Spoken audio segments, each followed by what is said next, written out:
I get my news from NPR, New York Times, local newspapers, and social media. I get my news from Facebook. I get my news from social media. Get my news and information mainly from the news and some parts social media. I always go to Twitter first, or usually a local news site like ABC, NBC, something like that. Social media has made news instantaneous these days.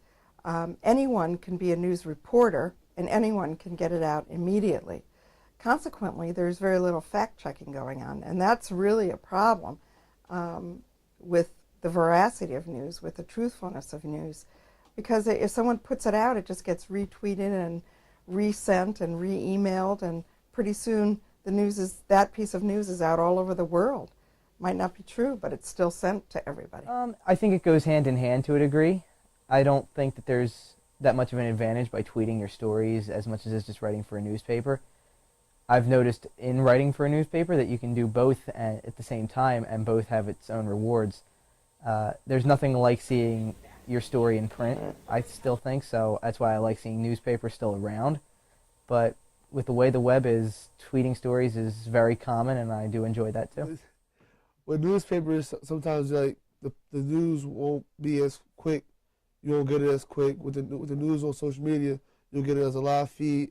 Something can be happening right then and there, and you'll get it right then and there. But with a newspaper, you'll have to wait the next day to read about it. I would say I choose the newspaper more because they do more homework, and it's not as they don't just throw stuff out there as soon as they get it, when it seems like that's what mainly they do on like Twitter and social media.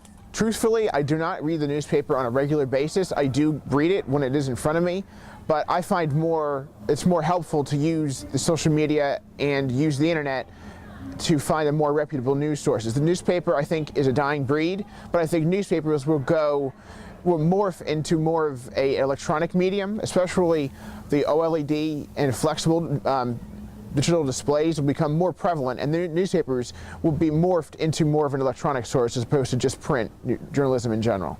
I don't know if I read the print as much anymore, but I do keep up with online articles. Normally, by being a big Twitter person, I see when articles are posted, and so I'm more inclined to click on something that's summed up very nicely in 140 characters on Twitter, or just has a headline that might grab my attention.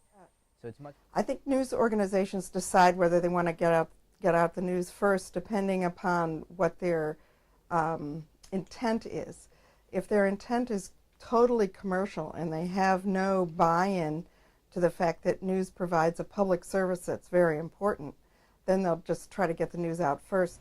I remember when Penn State coach Joe Paterno passed away a day or two before, everyone started tweeting that he had passed away, and he really hadn't yet. And everyone was believing he was deceased, but it really didn't happen till the morning after. And like major news organizations were reporting it, and it got really messy. Joe Paterno passed away. That was a big one, and I know I did mention it.